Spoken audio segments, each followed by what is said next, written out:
qui voit, qui rencontre son ami, qu'il aime beaucoup, et ça fait 30 jours qu'il ne l'a pas vu.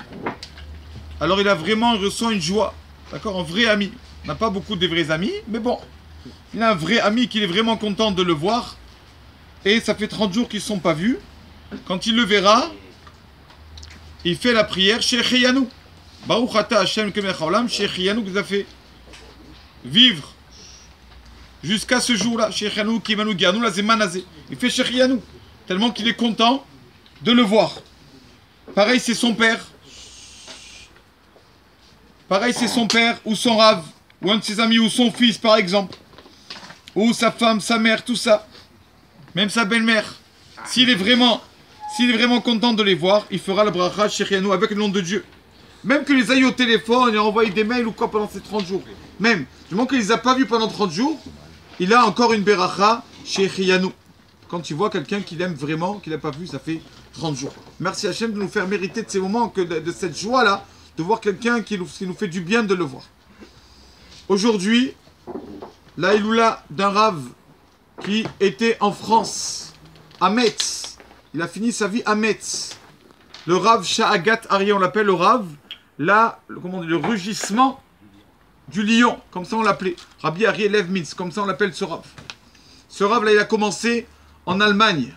Il était en Allemagne, après il était à Vologine, la ville de Vologine. Et vous savez qu'avant les rabbanim, c'est pas comme maintenant, Baruch Hashem, il y a des livres, il y a tout. Avant, ils n'avaient rien. Ils n'avaient pas beaucoup de livres.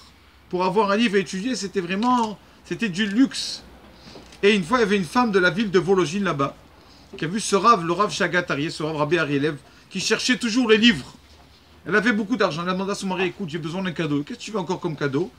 Et elle lui a dit, j'ai besoin d'un chasse, la Gemara entière. Elle a dit, attends, c'est ça ce que tu veux comme cadeau? Qu'est-ce qu'une femme et la Gemara? Pourquoi tu as besoin d'une Gemara en tant que femme? Elle lui a dit, fais-moi un cadeau. Ça te dérange? Il lui a acheté, son mari le chasse, tout les volumes entiers de la Gemara, toute la Gemara entière. Et elle appelle, demande au Rav, Rabbi Ari Lev, le Shahagat Ari, venez s'il vous plaît, Rabbi, chez moi. Elle fait venir, elle lui a dit, regardez, Rabbi, cette pièce-là, avec le chasse, elle est tout pour vous. Elle est que pour vous. J'étais tout content. Il y a tout le chasse entier, toute la Gemara. Il y a tout. Il a dit, quand vous voulez, Rabbi, vous rentrez, vous avez la clé. Il lui a dit, écoute, grâce à toi, je vais étudier tout le chasse comme je peux. Alors, je vais te bénir une bénédiction. 2 enfants, tu auras 2 enfants. Un enfant qui illuminera le monde avec sa Torah, qui fera répandre la Gemara, le chasse. Et un deuxième enfant qui n'aura pas besoin du chasse, tellement qu'il le connaît par cœur. Voilà tes 2 enfants. Et cette mère-là, elle a eu 2 enfants, bien sûr, c'était des sommités. Elle a eu Rabbi Chaim de Vologine, qui a ouvert une yeshiva et tout là-bas, et tout le monde connaît Rabbi Chaim de Vologine, il a répandu la Torah. Elle a eu son frère, Rabbi Zalman de Vologine. Celui-là n'avait pas besoin de livres. Il n'avait pas besoin. Il connaissait tout dans sa tête. Et le Rav Shahagat Ari, il a dit une fois sur lui-même qu'il a fait plus que 1000 fois la Gemara entière. Plus que 1000 fois. Comme ça, le Rav Shahagat Ari. Vraiment, il avait la Torah dans la tête, ce Rav Rabbi Ari Lev. Il y avait beaucoup de miracles. Une femme aussi, qui est venue voir Rabbi Chaim de Vologine, elle lui a dit, Rabbi, le Rav Shahagat Ari, avant de mourir, ce Rav-là, il m'a fait une bracha. Non, pardon, ce Rav-là, je lui donnais tous les jours 3 gâteaux avec son café. Je lui donnais 3 gâteaux. Et ce Rav m'a béni. Et Rabbi Chaim lui a dit, qu'est-ce qui t'a béni? Il m'a béni que comme je lui ai donné tous les jours 3 gâteaux, j'aurais le mérite de construire 3 synagogues. Je lui ai dit, alors, la bracha s'est réalisée. Elle lui a dit, dans la bracha, il m'a dit 2 en Pologne et 1 en Israël. Et donc, les 2, je les ai fait ici, mais en Israël, je n'ai pas fait. Et j'ai 90 ans, je ne vais pas exagérer, 80-90 ans, je suis âgé. Il lui a dit, si le Rav Shahagat Ari t'a dit, ça va se faire. Et donc, elle est montée en Israël malgré son âge. Et donc, elle a construit une 3e synagogue après elle est décédée de ce monde.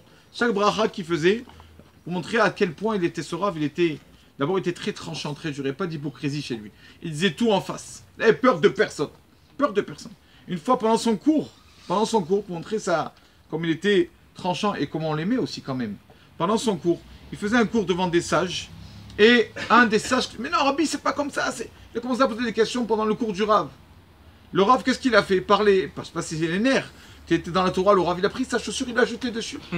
Et le monsieur, qu'est-ce qu'il a fait? Le Rav, il a pris la chaussure, il l'a embrassé. Il a dit, mais le mérite d'avoir la chaussure du Rav dans mes mains. Tellement que ce Rav, il était aimé.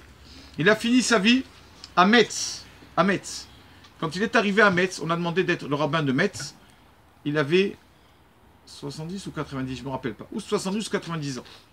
Donc, et quand il est arrivé, la communauté de Metz qui a demandé de venir, ils croyaient qu'il était plus jeune. Ils l'ont vu un vieux comme ça. Bah, combien de temps il va lui rester à lui?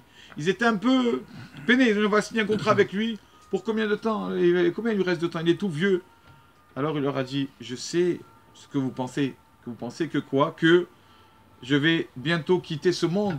Que je suis vieux. Alors je vous promets dès maintenant. Il me reste encore 20 ans ici, rabbin de Metz. Je serai là au moins pendant 20 ans. Comme ça, ne l'inquiétez pas. Et bien sûr, ça s'est fait. Donc 20 ans après, il est mort. D'accord? Ce qu'il a dit sur lui, c'est réalisé. Il savait qu'il lui restait encore 20 ans. Donc il était garanti, il n'avait pas peur de dire ça. Et quand il est décédé, comment il est décédé? Il est décédé parce qu'il est monté sur l'échelle. Comme il était très tranchant, ce roi, il avait peur de personne, il disait ce qu'il pensait, même dans la Torah, dans la Lacha. Et c'était le dernier jour de sa vie, il a monté sur l'échelle pour prendre un livre dans la bibliothèque. Et donc, toute la bibliothèque est tombée, et lui aussi est tombé de l'échelle. Et tout le livre était sur lui. Tout le livre était sur lui, il était par terre comme ça pendant une demi-heure. Et après cette demi-heure, est venu un élève à lui, et il l'entendait murmurer, le Rav murmurait, comme ça, il était très blessé. Il lui a dit, pendant une demi-heure, là, tous ces livres qui sont tombés, j'ai parlé aux auteurs. Les auteurs, j'ai parlé aux auteurs, et les auteurs étaient un peu en colère sur moi, comment je les ai repoussés dans la lacha, comment j'étais tranchant avec eux. Je me suis arrangé avec tous. Tous, je me suis arrangé de leur montrer que j'avais raison. Mais il y en a un, ce dernier livre-là qui m'a blessé, il y en a un, c'est le Rav, le Levouche. Du monde des Khalifés, celui-là, il est trop dur. Celui-là, il ne m'a pas pardonné. Comme ça, il a fini ses mots, il a fait Shema Israël, il est décédé comme ça. Avec les livres sur lui. Rav de Metz, il est à Metz. Il est venu, il y avait l'élève de Rabbeinu Tam qui était là-bas rabbin, avec les airs de Metz. Après lui, il y a eu le Rav Shagatari, il est resté comme ça, il a fini sa vie là-bas.